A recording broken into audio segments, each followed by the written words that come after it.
has basically evolved through the pre-season. Naturally, in pre-seasons, not all plans come together, and some athletes are a little bit still behind the timeline, but they'll be ready in time. But ultimately, we've gone for the best mix based on the way that we've prepared and the way that the athletes have performed during the trial phase. The question probably was a guy like Trevor Nakani, how far is he? Has he been excluded because of injuries or the fact that he's catching up with the matrix that you guys Yeah, Trevor's not far away. He's probably really dependent upon himself. The program won't change clearly, but he'll be 1 week, maybe 2 weeks. So it's really depends on what he does in the next 2 weeks. Clearly, if there's injury, then that becomes a different plan. But he's going well. He's obviously a player that has great ability to play both sides of the scrum, and we've got some wonderful competition within the group, healthy competition, and the guys realise that it comes down to what you do as opposed to what your past has presented.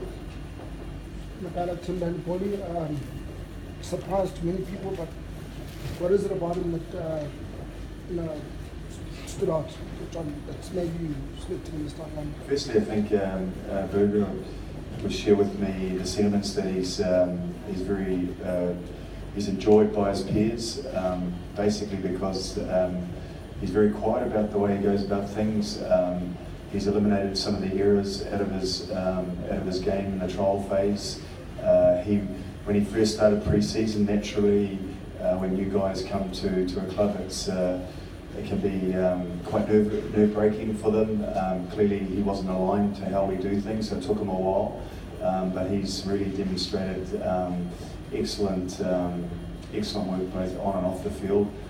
He's leaned up enormously, and the guys say that he's pretty hard as well. So I wouldn't like to run into him, but and hopefully a few Hurricanes don't enjoy running into him either. Just on that, John, what would you say is his virtues as a player, as a blindside flanker, what he does well for you? He's deliberate. There's no fancy stuff about Tim Boli. He will, if he needs to carry, he'll carry. Clearly, we're trying to develop his game pre-tackle line as well with pass, and that's it becomes sort of like a double threat, and I think that'll grow over time. But yeah, he certainly doesn't have a great footwork. Not that it's necessary, because he finds other ways to win the game line. John, you included Marco on the bench, and if I'm right, he initially didn't make the 38-man squad. Is he a good example of somebody that worked hard to impress you to get into the team? Yeah, Marco had a very good carry cut. Again, has come from Tucks. Has played really well, growing as a result of, continuity in the position. We lost Stoney in Curry Cup with an injury. He obviously had to have something else cleaned up. So yeah, he's been an injury cover replacement for Stoney, and will continue to be that injury cover replacement until Stoney does become available. So. And that could be halfway through the competition. So yeah, Marco's got the head start, and he does bring the ability to play 6 and 7. We can quicken up the game in the last 25 minutes. We can also go to double fetcher in the game as well. So he does present those kind of skill sets with having him and Rudolph on the pitch at some stage together. John, just with Marco and Thembelani now specifically, you must be really encouraged and chuffed that even at this early juncture of the season, you are cultivating a culture where guys aren't discouraged about initially being left out of the Super Rugby squad, that just continue keeping on working and then actually getting unexpectedly almost into that squad. You must be really chuffed that this dynamic is already starting to cultivate. Building team cohesion is an intangible that's challenging at any sporting level. It's something that you always want, but you're not sure how you're going to get it. But the only way that you can do it is by creating clarity in role and confidence in the athletes, and that's something that we're about. So it doesn't matter who's selected or not selected, just be ready. and clearly, we see that those two younger players that we're just talking about are ready, and that's great. On a Gala ground, Pollard has struggled with injuries over the last 2 seasons. Do you find him to probably be in the best shape of his life, and his influence on the team itself and what you expect from him on Saturday? Yeah, he's looking really healthy. It's amazing to hear the sponsors talk about health. It is critical, and we appreciate that sponsorship, by the way. Health is critical. It's a critical starting point in order to become robust. So, yeah, he's certainly done something about how he fuels his body. He's lean, and he's on the pitch every day, working at his game. So that gives you a good example that he's potentially becoming resilient as well. So, a healthy, robust, resilient Andre Pollard. If we can get, we're not going to get 18 games out of the guy because we have to manage load as well. But if we've got him for a majority of the games, then that augurs well. This whole competition is about having continuity as much as you can in 23, because that does build team cohesion, that does build confidence, and allows you to become a lot more consistent in how you go about your things. John, I assume the same applies for Adrian with the resilience and all these niggles in the previous season as well, that you wouldn't have included him if he wasn't absolutely spot on there. Yeah, I'd like to look at it another way, Pete. Adrian needs to be commended for the way that he's come into the program. He's taken on new challenges. I think he is refreshed by not actually having to carry any form of leadership. It's remarkable the way that he's passing on to younger players around him in that position. He's leading by example through his actions, and he looks really refreshed, and there'll come a point in time where he'll get the green button to start as well. So going to be really exciting when he does get that opportunity. But for this week, we just see that he will contribute as a finisher, and I think he understands how important that role is. He certainly will play a very important part in the second group of set piece going into the later stages of the match. John, the Bulls have not beaten the Canes, I think, in the past 3 games. Is this where you turn it around against them and set the tone for the rest of the season?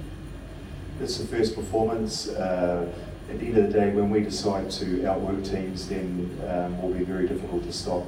So let's hope that starts this weekend. John, the Lions showed last week, no matter how the game goes, scrummaging you can still change the course of the game with the scrum. Are you happy with the progress in the scrum? Yeah, actually, I was talking to Potter about it this morning. Actually, it's amazing how the scrum still determines, can change mindset, determines field position, determines points. So yeah, it is a critical area. We have grown in that area, and we'll continue to grow.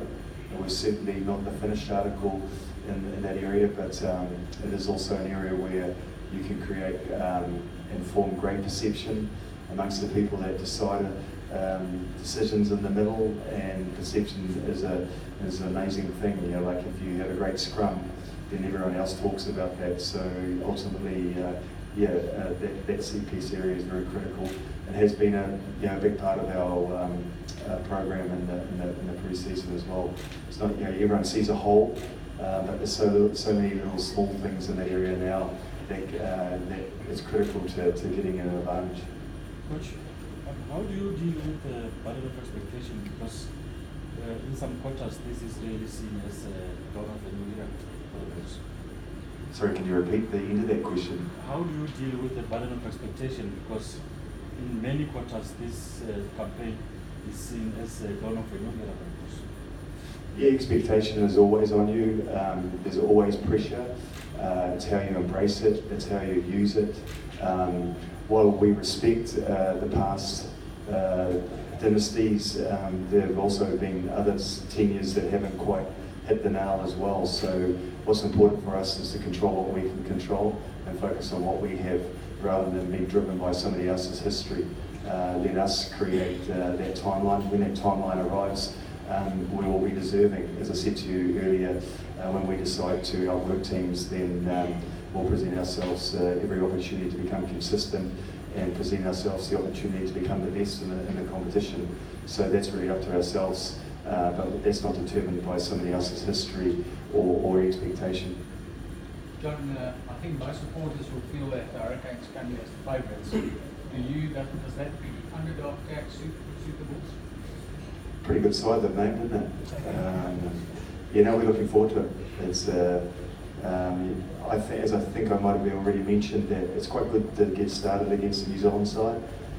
They test you all over the place, and that's really good for us because our preparation has been very much about that and having the ability to deal with both forms of the game. So to get tested early, and there's going to be probably plenty of ball moved around between both teams, and I'm sure there's going to be a lot of kicking pressure as well.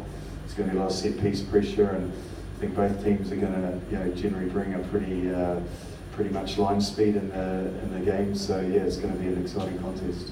What are the challenges of kickstarting your campaign against a top team like the Hurricanes? Sorry, repeat that again. The challenge of kickstarting your campaign against a top team like the Hurricanes? It's not always going to go your way. So again, as I said before, when we decide to outwork the opposition, then we'll present ourselves every opportunity. So when we decide to outwork teams, which we didn't decide that last year, then I think we'll present ourselves every opportunity to get better and better. So looking forward to it. Coach, what's your thoughts on